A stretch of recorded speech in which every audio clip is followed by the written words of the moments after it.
MD's assembly today. We're going to talk to you all about Global Goals 14 and 15. Goal 14, being life below water, focuses on conserving and sustainably using the world's oceans and marine sources for sustainable development.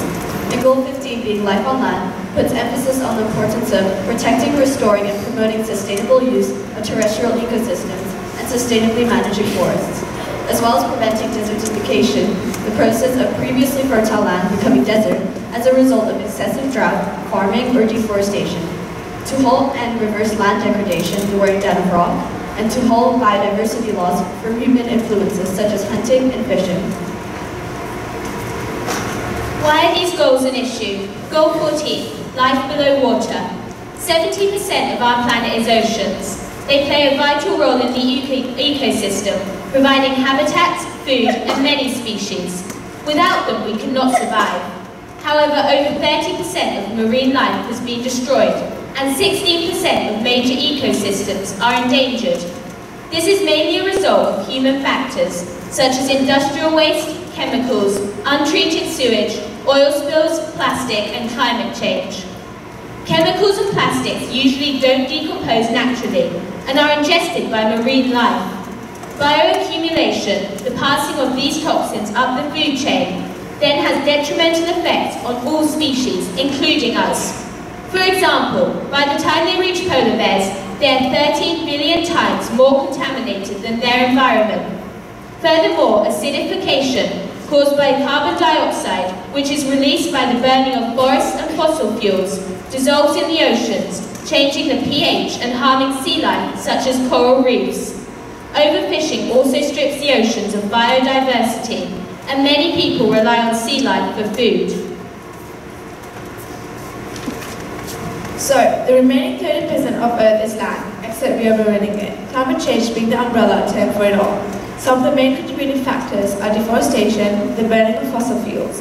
Desertification are all factors. Between 2000 to 2010, 12 million hectares of forest were lost due to deforestation, which contributes to 15% of worldwide CO2 emissions.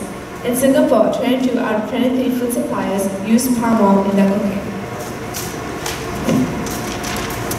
This is also a massive contributor to haze, which is the cause of many respiratory problems.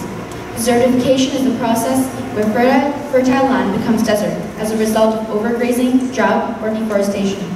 It means that land becomes redundant and unable to provide food or habitats to species, which is especially crucial to our increasing population. It is estimated that by 2025 there will be 1.8 billion people living with absolute water scarcity. By destroying habitats, we lose medicinal species and biodiversity. Biodiversity is the variation of organisms that allows them to adapt and change to suit their environment, therefore preventing extinction. Use fewer plastic products. Plastic that end up as ocean debris contribute to the habitat destruction and entangle and kill tens of thousands of marine animals each year. To limit your impact, carry your reusable water bottle. Store food in non-disposable containers.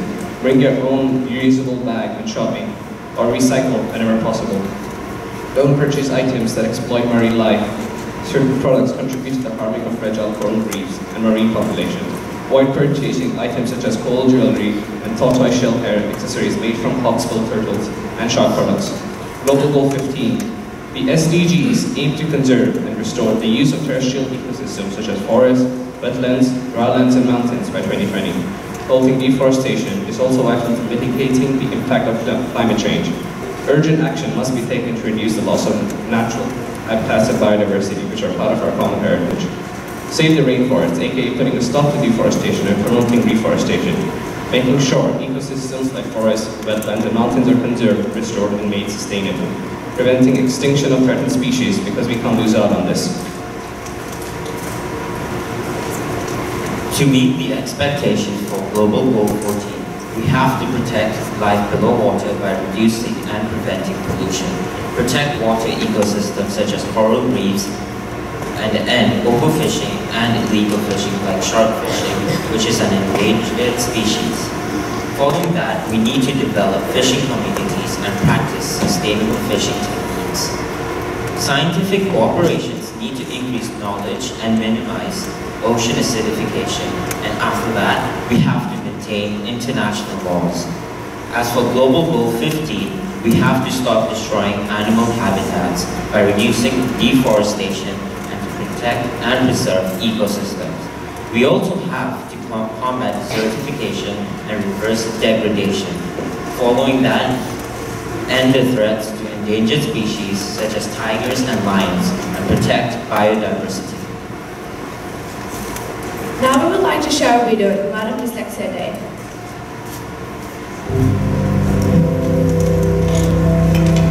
Take a moment to read the following.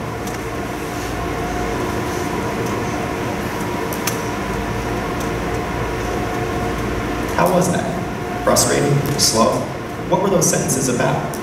They're actually a simulation of the experience of dyslexia, designed to make you decode each word. Those with dyslexia experience that laborious pace every time they read.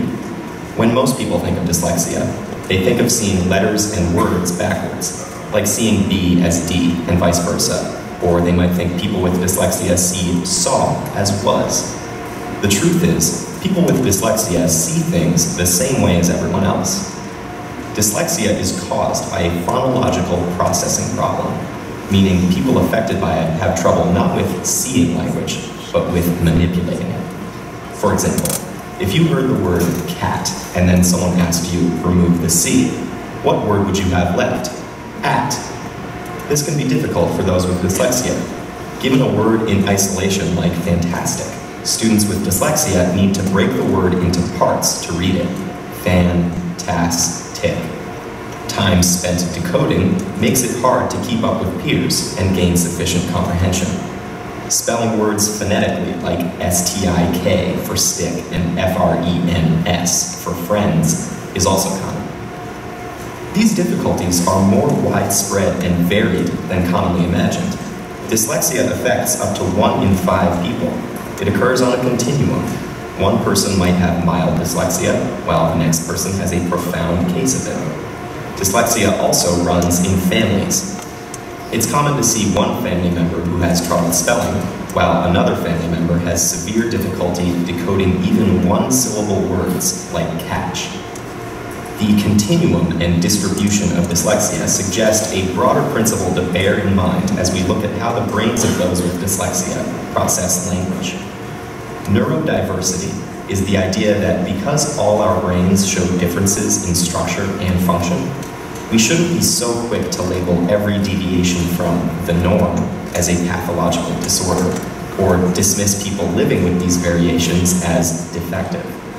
People with neurobiological variations like dyslexia, including such creative and inventive individuals as Picasso, Muhammad Ali, Whoopi Goldberg, Steven Spielberg, and Cher, clearly have every capacity to be brilliant and successful in life. So here's the special way the brains of those with dyslexia work. The brain is divided into 2 hemispheres. The left hemisphere is generally in charge of language and ultimately reading, while the right typically handles spatial activities. fMRI studies have found that the brains of those with dyslexia rely more on the right hemisphere and frontal lobe than the brains of those without it. This means when they read a word, it takes a longer trip through their brain and can get delayed in the frontal lobe.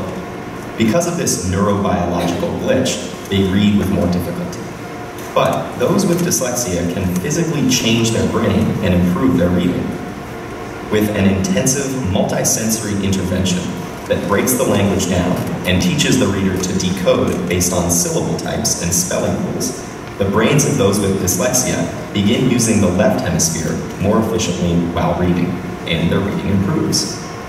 The intervention works because it locates dyslexia appropriately as a functional variation in the brain, which naturally shows all sorts of variations from one person to another. Neurodiversity emphasizes this spectrum of brain function in all humans and suggests that to better understand the perspectives of those around us, we should try to not only see the world through their eyes, but understand it through their brains.